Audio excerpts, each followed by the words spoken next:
राम अनंत कोटि जन सहाय की ताय करूं प्रणाम।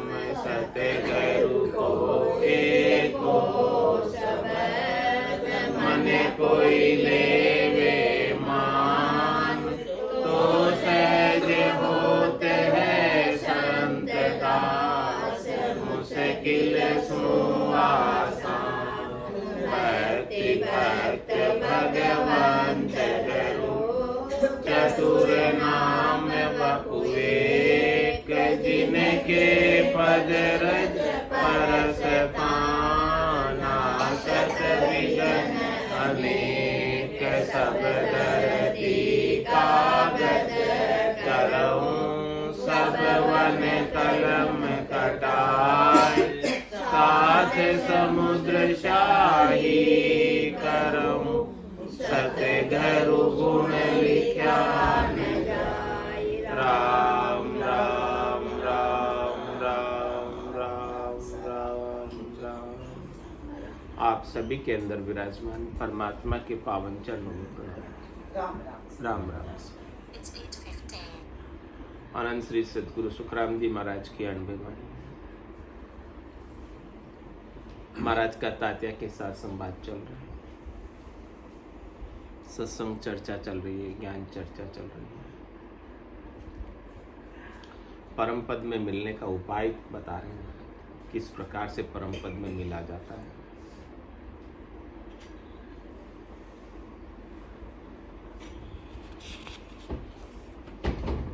परम पद में मिलने के लिए सद्गुरु के ज्ञान से प्रेम चाहिए,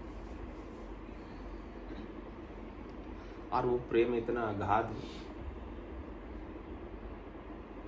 उस प्रेम के सामने दूसरे सारे प्रेम छूट जाए, रह नहीं पाए। यानी हमारी बुद्धि के अंदर महत्व सद्गुरु के ज्ञान का ऐसा हो जाए कि दूसरी सारी चीजें हमारे लिए गौण हो जाए।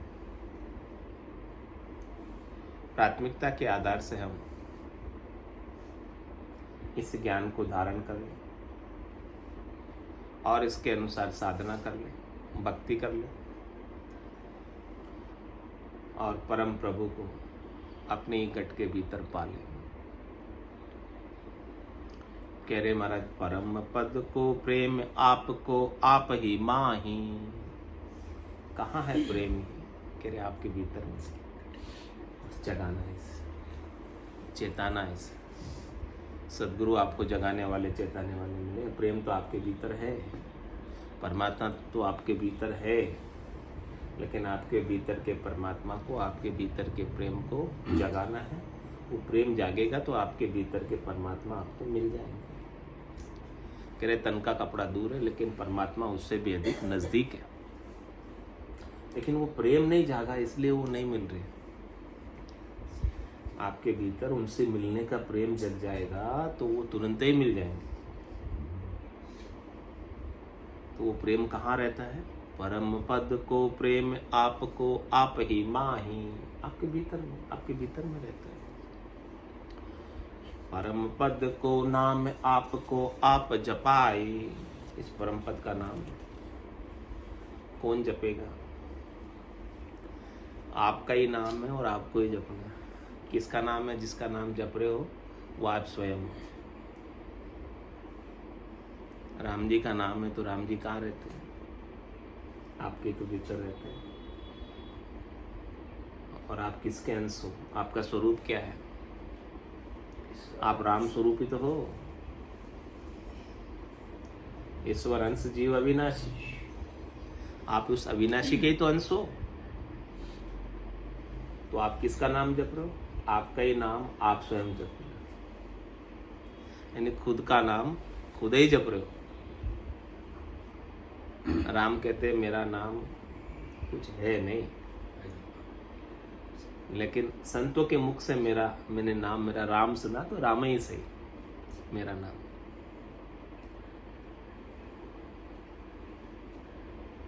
परमात्मा का नाम तो 52 अक्षरों में लेने में आता ही नहीं है, क्योंकि उनका कोई रूप नहीं है, रंग नहीं है, वर्ण नहीं है, आकार नहीं है। नाम तो रूप रंग वर्ण आकार का होता है, परमात्मा तो अनामी है।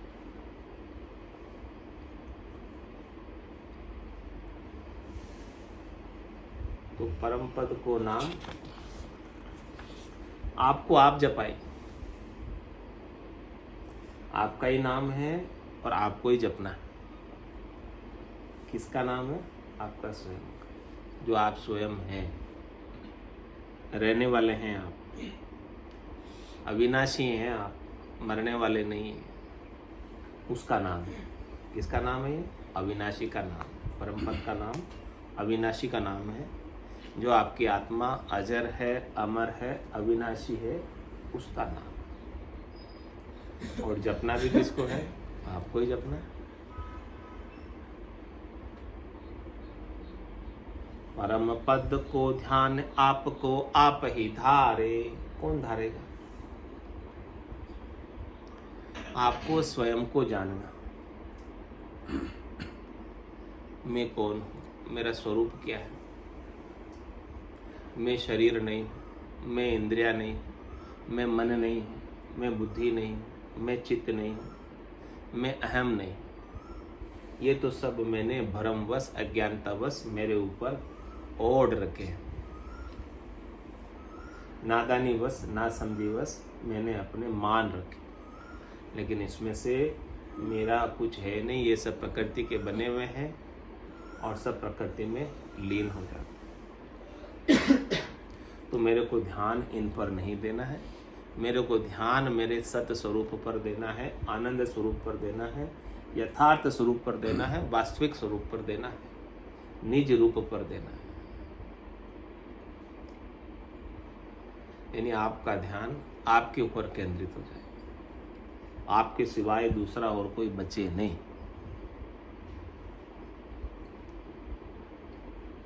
अभी पूछते आपका नाम क्या है? क्या नाम है आपका?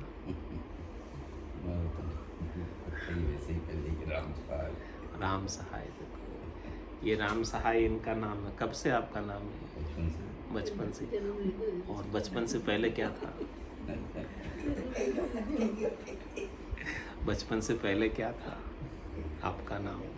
कोई दूसरा नाम था, दूसरी देह थी। तो ये आपका नाम परमानेंट नहीं है, स्थायी नहीं, ये आपकी पहचान नहीं है। आप अपनी पहचान को पहचानो।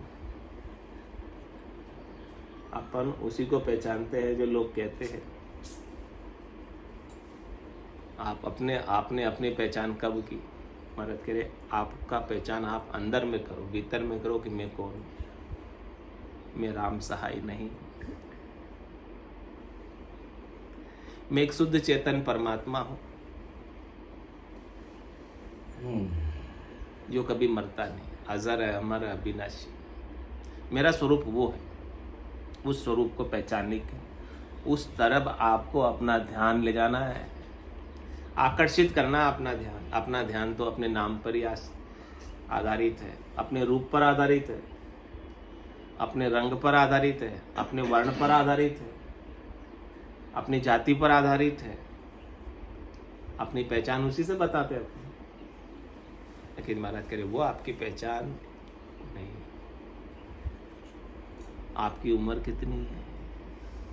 कितनी है आपकी उम्र? 71। आप तो अनादि है, अनंत है, अपार है, अगाध है। ये तो आपके शरीर की उम्र है, इस शरीर की उम्र है 71। आपकी उम्र थोड़ी है।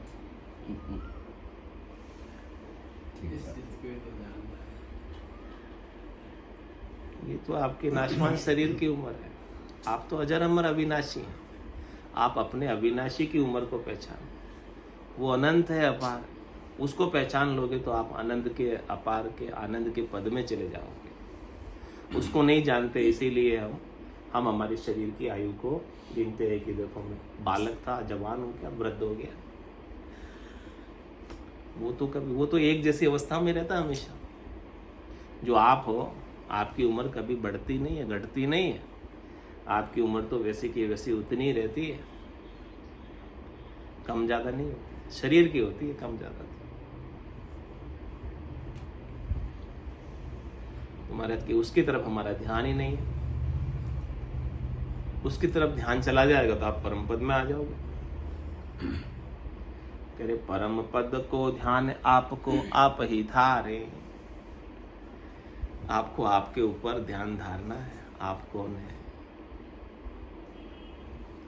तो परम पद सो उलटे आपको आप ही तारे। परम पद क्या है? अपन अभी तक अपने आप को शरीर मानते हैं, शरीर से संबद्ध संसार को अपना मानते हैं और उन्हीं में लगे रचे पचे रहते हैं। महाराज की इनसे उलट कर अपने को अपने स्वरूप में जाना, स्वरूप में स्थित होना, तब जाके तिर पाओगे। नहीं तो इनके संग तो जन्म मरण लगा ही रहेगा, तिर नहीं पाओगे। सुख राम तातिया ततरे यू बिछड़ियो जाए।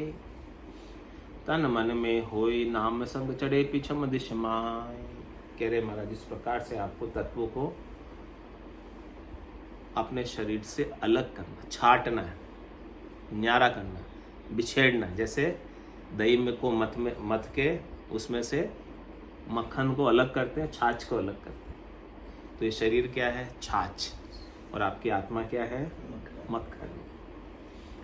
इस प्रकार से महाराज कहने बिछेड़ना है, इसको न्यारा करना है। इस न्यारे करने की कला आपको सदगुरु सिखा रहे, मंथन की कला है। दूध में घी होता है ना, लेकिन दिखता नहीं है, उसकी कड़ा है। उस कड़ा से दही जमाते हैं, फिर बिलोते हैं, फिर उसमें से मक्खन निकलता है, फिर ताते तपाते हैं, एकदम शुद्ध घी होता है। ऐसे ही महाराज सदगुरु विधि से सुमिरन करा के आपको अपने स्वरूप का बोध कराते, आप उसमें से निकाल देते तत्वों को बताते। इस प्रकार से तत्वों को आपको अलग करना है, तत्वों को पहचानना है। जो अभी आप सेड़ वेड़ में हैं, सेड़ वेड़ से न्यारा करना है। तत्व आपके भीतर है, लेकिन तत्व की पहचान नहीं। छिलका हटाना है, तब जाके धान रहेगा। धान में से छिलका हटाएंगे तो चावल रहेगा। कचरा हटाना है, आभूषण अपना अस्तित्व मिटाएगा तो सोना रहेगा। सकोरा घड़ा अपना अस्तित्व मिटाएगा तो मिट्टी रहेगा। लहर अपना अस्तित्व मिटाएगी तो जल रहेगा। और कह रहे मैं जल का कभी नाश नहीं होना। नाश किसका होता है? लहर का। आती कौन है, जाती कौन है? लहर आती है, लहर जाती है, लेकिन जल कहीं आता है, जाता है। जल तो वहीं का वहीं रहता है, उसमें से लहरें उठती है, आती है, जाती है। इसी प्रकार से देह आती है, जाती है, आत्मा का कभी नाश नहीं होता। जिसने अविनाशी आत्मा को इस प्रकार से पा लिया, वो कह रहे महाराज परम पद को पा लिया। परम पद सो उलटना, हमारी दृष्टि को उलटना। हमारी दृष्टि किधर है? माया पर है, संसार पर है, स्थूल शरीर पर है, सूक्ष्म शरीर पर है, कारण शरीर पर है। वहां से हटाकर अपने ऊपर केंद्रित करना है, स्वयं पर केंद्रित करना है। अभी पर दृष्टि है। स्वयं और पर का अंतर समझो। जो आपके साथ जाता है वो स्वयं है, जो आपके साथ नहीं जाता वो सब पर है। तो अपनी दृष्टि को पर से हटाकर स्वयं पर करना है, स्वयं पर करना है। तो इस प्रकार से आपकी दृष्टि सद्गुरु के ज्ञान से लग जाएगी, तो आप तन और मन से न्यारे होकर खंड पिंड ब्रह्मांड का शोधन करते हुए, पूरब के 6 कमलों का, पश्चिम के 6 कमलों का छेदन करते हुए, पिछम की दिशा में गगन मंडल का आनंद लेने लगते हो। जो आत्मा का निरंजन निराकार पद है, आकार से रहित पद है, अंजन से यानी शरीर से रहित पद है, उसमें आप परम विश्राम को पाओगे। बाकी जब तक आत्मा शरीर के संग लगी रहेगी, तब तक तो सुखी दुखी होती रहेगी। तन दुख जादिन जावसी, जादिन धरे न दे, निरंजन लग सुखराम के भुगते को नरी। जब तक ये निरंजन नहीं होगा तब तक भुगतना पड़ेगा। अंजन के संग रहेगा, शरीर के संग रहेगा, तब तक तो इसे सुख दुख भोगने पड़ेंगे। मन के संग रहेगा तब तक सुख दुख भोगने पड़ेंगे। तो परम पद के मिलन की दूजी नहीं उपाय, 14 तीनों लोक में फिर नर देखो जाए।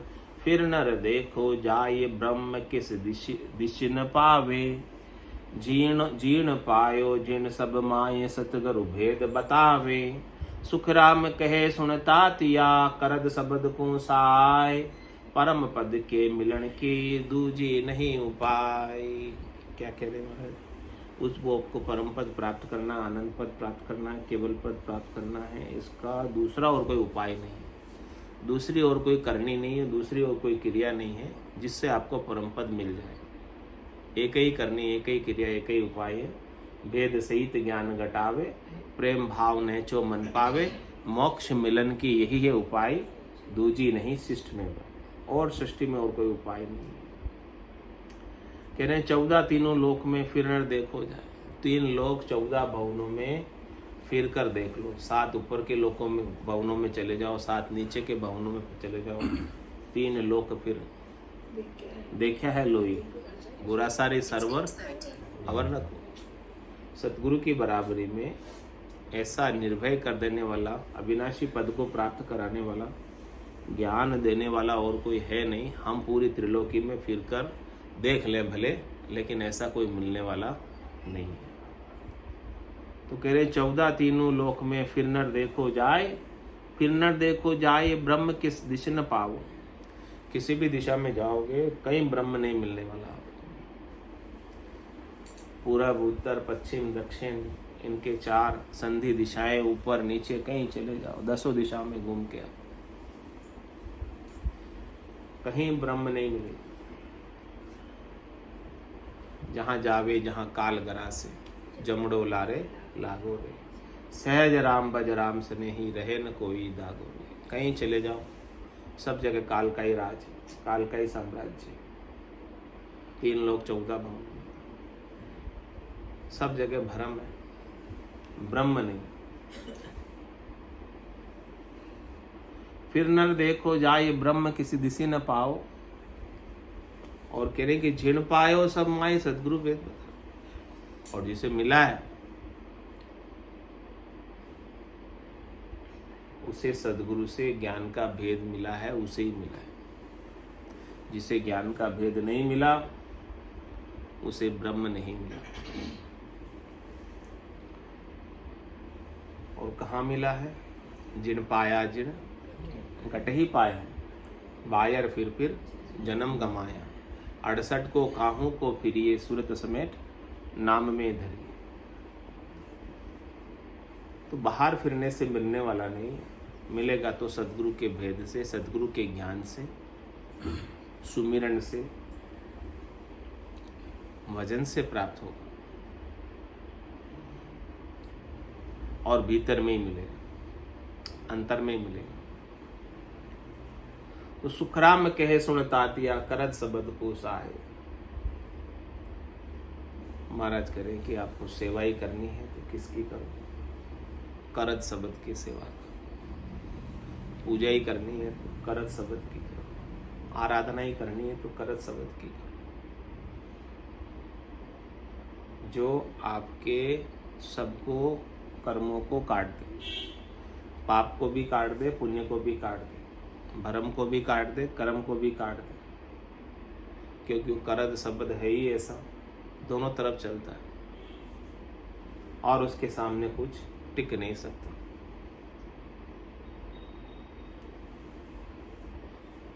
उसकी सहायता ले लो, उसकी सेवा कर लो, उसका सुमरण कर लो, उसको याद कर लो, उसको अपने गट के भीतर अनुभव कर लो।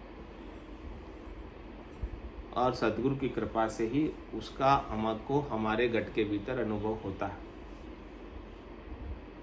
संतो कैया पत्नी आवे, वो संतो कैया पत्नी आवे, कृपा करे दया गुरुदेव, जब शिष्य का भ्रम जावे। इस प्रकार से सदगुरु की कृपा से, दया से हमें सता का बोध होता है। जा दिन मेहर भई सतगुरु की, सता उदय गट होई, ता दिन तिथि लिखी केवल की। तामे कसर अपन सता रूप से जाग जाते, यानी अपन समष्टि हो जाते, बूंद सागर हो जाते। सता में जागने का क्या तात्पर्य? अभी अपन व्यष्टि हैं, अपने आप को अपनी देह तक सीमित मानते हैं, लेकिन सता देह तक सीमित है। सता असीम है, अनंत है, अपार है, अगाध है, सब जगह मौजूद है। उस सता के बिना एक सुई की नोक की बराबर जगह भी खाली नहीं है, और उस सता के अलावा और किसी की सता नहीं है, यानी वो किसी का अस्तित्व नहीं है, वजूद नहीं है, एग्जिस्टेंस ही नहीं। एग्जिस्टेंस है तो केवल सत का है। सत कल भी था, आज भी है, कल भी रहेगा। ऐसे सतरूप का भास सतगुरु कराते, हमें सता में जागृत करते, हमें सता रूप में जगाते, हमें सता से एक मेक करते। हम अपनी सता को भूले हुए, हम अपने शुद्ध स्वरूप को भूले हुए, हम अपने सत्स्वरूप को भूले में, आनंद स्वरूप को भूले में। सद्गुरु से बुद्धि पर विवेक जगाकर सता से हमारा तारतम्य जोड़ देते। जो हमने माया मोह और भरम में पढ़कर उस तारतम्य को तोड़ लिया, अज्ञान अवस्था में, अबोध अवस्था में, नादानी में ना समझी, सद्गुरु ज्ञान के द्वारा उस नादानी को दूर करते और फिर से आपको सता रूप से जोड़ देते हैं। तो जैसे ही आप उस सता से जुड़ते हैं, वो परम सत्ता है, परम सत्य है, और वो सर्वसमर्थ है, व्यापक है, अनादि है, अनंत है, अगाध है, अथाप है। उससे जुड़ते ही आप परम पद को पा जाते हैं। वही सबसे श्रेष्ठ पद है, वही सबसे ऊंचा पद है, उसमें ही जाकर मिलना है।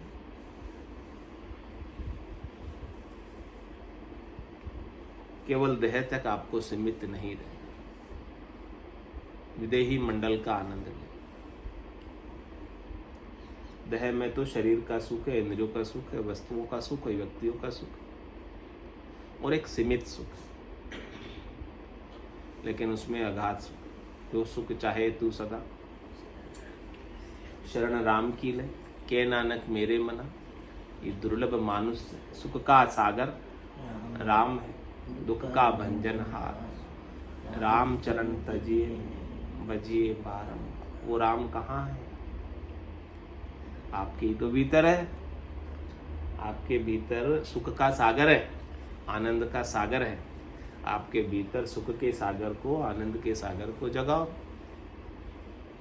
सद्गुरु यही तो कार्य करते हैं, आपके भीतर के आनंद के सागर को जगा देते हैं।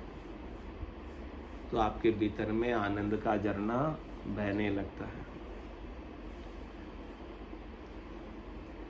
एक समय सुने राम के आबरती तन माय, पार ब्रह्म के लोक में किस विध मिलिए जाए। किसकी बात बता रहे महाराज? दशरथ नंदन भगवान श्री राम की बात बता रहे, जो अवतार धर कर आए। ऐसे अवतारी पुरुष, मर्यादा पुरुषोत्तम राम, उनके मन में एक बार विचार आया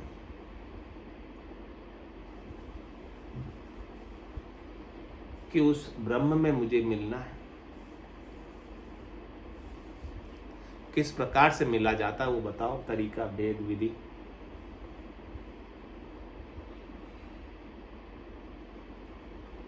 उस प्रश्न का उत्तर पाने के लिए दशरथ नंदन भगवान श्री राम वशिष्ठ मुनि के पास गए।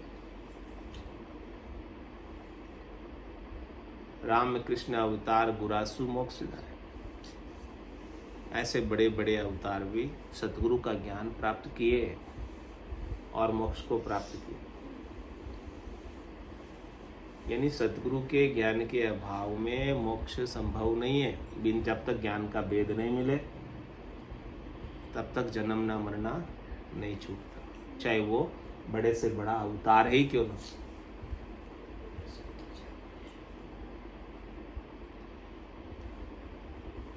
तो रामचंद्र को देख ज्ञान वाष्ट मुनि दियो, तुम ही ब्रह्म विचार भरम काये उरलियो। जैसे तरंग कहाय सूर सु किरणा फूटे, जो बादल सु बूंद सर्व न्यारी होए छूटे। ऐसे तुम उन ब्रह्म सु न्यारा कहिए जान, रामचंद्र को तातिया वाष्ट मुनि कहीं प्राण। जब इस प्रकार से दशरथ नंदन भगवान श्री राम के ऐसा विचार उठा कि मुझे ब्रह्म में मिलना है, मैं अभी इस देह में आया हूँ और मुझे ये देह ही भास रही है। तो वशिष्ठ मुनि ने उन्हें ज्ञान दिया और कहा कि तुम ही ब्रह्म विचार भरम काहे उरले। अरे भाई, आप स्वयं ही तो ब्रह्म हो। आपके भीतर जो चेतनता है, आपके भीतर जो चेतन तत्व आत्मा है, वही तो ब्रह्म है। आप अपने देह में आकर अपने आप को सीमित क्यों मान रहे हो? क्यों नहीं आप अपने सत्ता रूप से देखते हो? क्यों नहीं आप अपने को सत्ता रूप से अनुभव करते हो कि मैं सर्वत्र हूं, केवल मैं इस देह में ही नहीं। एक सीमित होने का, देह तक सीमित होने का भ्रम आपने पाल रखा है।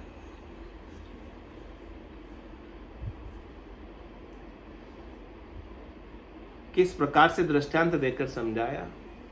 जैसे तरंग कहाए, जैसे लहर है जल से,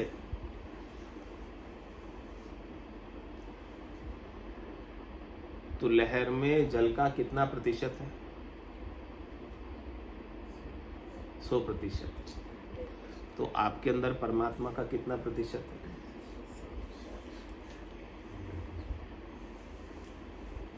सूर्य सु किरणा फूटे, किरणों में सूर्य कितना प्रतिशत है? पूरा। तभी तो किरण आई है। नहीं तो किरण का अपना कोई अलग से अस्तित्व वजूद है क्या? लहर का अलग से अपना कोई अस्तित्व वजूद है क्या?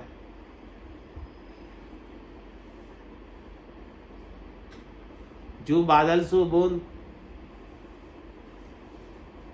बूंद का अपना कोई अलग अस्तित्व है? बादल से बरसात होती है तो बिना बादल के बारिश संभव है क्या? यानी बिना सत परमात्मा के आपका एग्जिस्टेंस कुछ भी नहीं है, आपका अस्तित्व कुछ भी नहीं। सर्व न्यारी होई छूटे। इस प्रकार से सब परमात्मा से ही, सत के से ही सब असत भास रहा है आप। यानी असत ने, झूठ ने सत का सहारा लिया हुआ है। झूठ जो दिख रहा है, झूठ जो चल रहा है, वो किसके सहारे से चल रहा है? सत के सहारे से चल रहा है। नकली नोट जो चलता है बाजार में, कितने का चलता है? 500 का चलता है।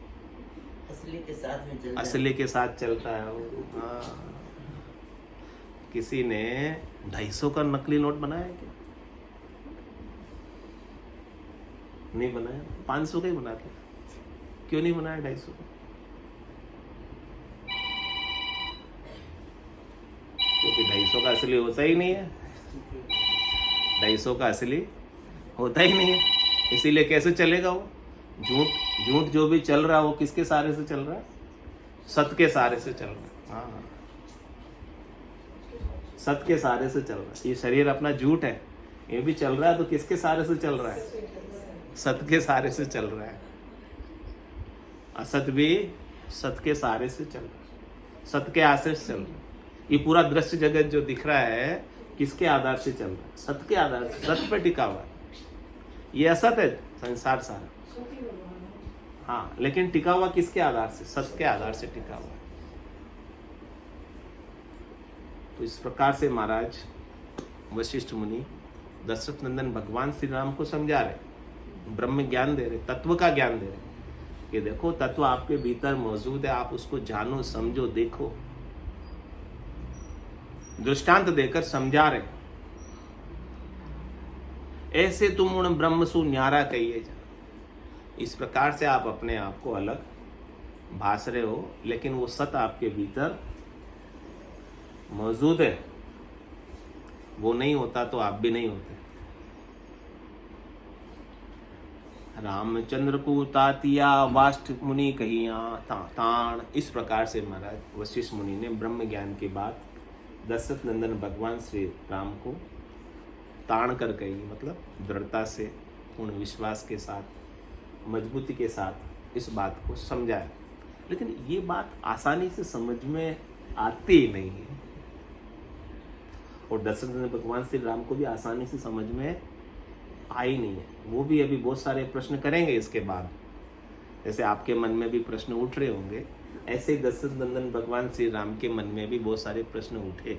इस बात तो यही सत्य है, लेकिन इस बात को समझे कैसे? ये हमेशा 24 घंटे हमारे आभास में कैसे रहे? इसका क्या आधार है? जब तक इसका आधार नहीं मिलेगा तब तक ये बात, ब्रह्म का विचार हमारे गट में स्थिर नहीं होता। हम बार बार भूल जाते, बिसर जाते हैं। बात तो पहली बार कही है, पहले सेंटेंस में, पहली कुंडली में वो सही बात कह दी एक ही बार में, लेकिन इसको अनुभव करने का कुछ आधार चाहिए। हमें अनुभव में केवल जो दिखता है वो आता है, लेकिन वो दिखता नहीं है ना, वो ब्रह्म दिखता नहीं है, इसलिए हमारे अनुभव में नहीं आता। उसके आधार के बाद कल बताएंगे। बोलो राम सद्गुरु देव जी महाराज ने धन्य हो परम दयाल सद्गुरु सुखराम जी महाराज ने धन्य हो अनंत श्री सद्गुरु सुखराम जी महाराज के ज्ञान स्वरूप भगवान ने धन्य हो केवली भगवंता ने धन्य हो जीवा तारण जहाज ने धन्य हो मोक्ष के मालिका ने धन्य हो अनंत कोटि संतान ने धन्य हो राम सभा में राम राम सा राम राम सा राम राम राम राम राम राम राम सा राम।